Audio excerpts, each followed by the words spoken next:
Well, good morning, YouTube. Afternoon or evening, whenever you just decide to watch this. This is your Daily Stoic with your host, Jeffrey. 1 year since I went to rehab McCabe. I just filmed like a 12-minute segment. My phone is getting full of storage. I didn't realize I had like a ton of stuff in my trash. I had to empty out my phone storage. So it cut me off at like 11 something minutes. I did a great video for this today. Anyways, it's been 1 year since I went to rehab, and I just want to say, my goodness, I am so grateful to be here. What an amazing year it's been. I've learned so much. I've had the most amazing experiences. What an amazing journey it has been. I feel so discouraged that the other video was deleted. It was such a great video. So throughout the year, I went to rehab.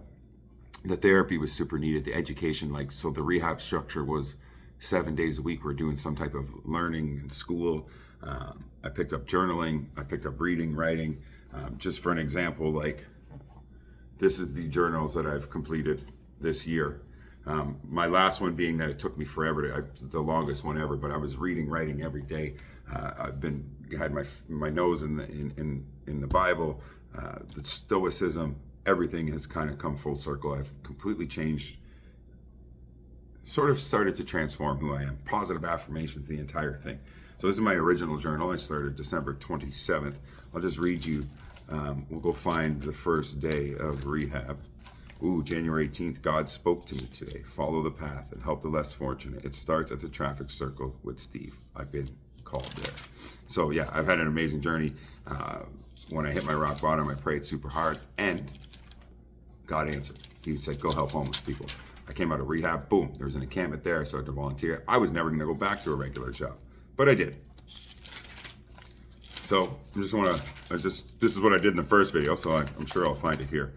So January 24th, day 1. Made it through intake and I have been introduced to the house. Seems to be a great group, trying to become comfortable. What can I control? My thoughts, my speech, keep active, keep emotions in check. How do I feel? No phone is hard, which turned out to be the best fucking part of rehab, was not having the phone in your hand constantly. I'm so distracted by my phone. I'm so addicted to doom scrolling. Not having my phone ended up being one of the best parts of rehab. You start to think again, and putting down the marijuana, which I'll tie back into this video in a minute. How do I feel? No phone is hard. I just want to check in on my people. I miss my kids. I worry that they're upset that I'm not around. And I definitely want to smoke a joint. Boom. There we go. What do I want? Get all the info possible. Get fully better, which, not grammatically correct, but whatever. Focus. Don't get caught up in the hype. Get better. Back in shape. The first day I was there, the check-in, we had to write. They were doing letters or something. You had to write a letter. So I wrote this just sitting there. I didn't get to read it until the next week. But anyways, I'll just read you this and then we'll get into the Stoic. Dear Jeffrey, why are you troubled, young man? How on earth have you ended up here? Are you not tired of falling down? Why are you troubled, young man? The world is a beautiful place, and yet you choose to live in the dark. Why are you troubled, young man? Is it that you don't love your kids? Of course you do. Why are you troubled, young man? Is it because you didn't have your dad? Are you really ready to face that? Why are you troubled, young man? Is it that you don't love yourself, or maybe you don't love the spot you are in life? Is self-sabotage the answer? Have drugs ever made things better? Not never. So why are you troubled, young man? You are here because it is exactly where you are meant to be. That was my first little writing assignment in the rehab. So yeah, I am overwhelmed with emotions today as I hit a year since I went into rehab. One of the best things that ever happened to me. So if you're struggling with addiction, mental health, reach out, get some help. Now, I will put a note. I'm very lucky. I have a good job, benefits paid for me to go to this rehab, super duper expensive, which I don't agree with. I think we should be providing more rehabilitation options that are well. From what I understand, if you're someone who has nothing, you get like a 3-day detox and then they send you home. Shout out to my friend Jennifer. She went to these detoxes. They didn't fully get her there. But there is a lot of systems, there is a lot of things in place, and you have to have hope and faith. So if you're one of these people who's struggling, reach out to me, reach out to somebody, whatever you can do. If you try today and you fail, try again tomorrow. Try to do less, try to get better, keep going, pray hard, reach out for help, speak about it, read, write. What you'll find about most addicts is if you can get past the the rough exterior, if you can get past the stigma, if you can get past the judgment, and you talk to these people, some of the most brilliant fucking people on the planet, I promise you that. I always said that if you could go take all these mentally unwell people and the people living on the streets, if you could take them, clean them up for a minute and talk to them, you will see that they are brilliant, brilliant people who all have a story, who all have a life, just like me and you. Unfortunately, they're just, down bad. I've always wanted to help people. I've always wanted to go back and help people. I've had issues my entire life with addiction, mental health, on and off. And I just think there's so much stigma and there's so much things that we could do better for these people. I think they're treated like, if you ever been to a psych ward, I was in twice, 20 and 21. Those people are essentially treated like, here, take these pills and shut up. Because, there's not enough people there to care for all these mentally unwell people. So they just fucking pump them full of these pills. And I don't think you really get anywhere, right? It's just like a Band-Aid, like a system that just keeps going. And it's like, what are we doing? So all that being said, I'm very grateful to be here. I'm very thankful that God pulled me out of the situation I was in, and then everybody around me rallied around me. Shout out to my mom. If it wasn't for my mom, I wouldn't be here. And that I am very grateful for. So if you're struggling, reach out for help. Somebody will always be there to listen, I promise. So with that being said, we're reading the Daily Stoic, 366 Meditations on Wisdom, Perseverance, and the Art of Living by Ryan Holiday and Stephen Hasselman. If you don't know what Stoicism is, get out of here. Ancient philosophy, get out of here. Go Google it. Sorry, not just get out of here because you don't know what it is. Go Google it. Get some information.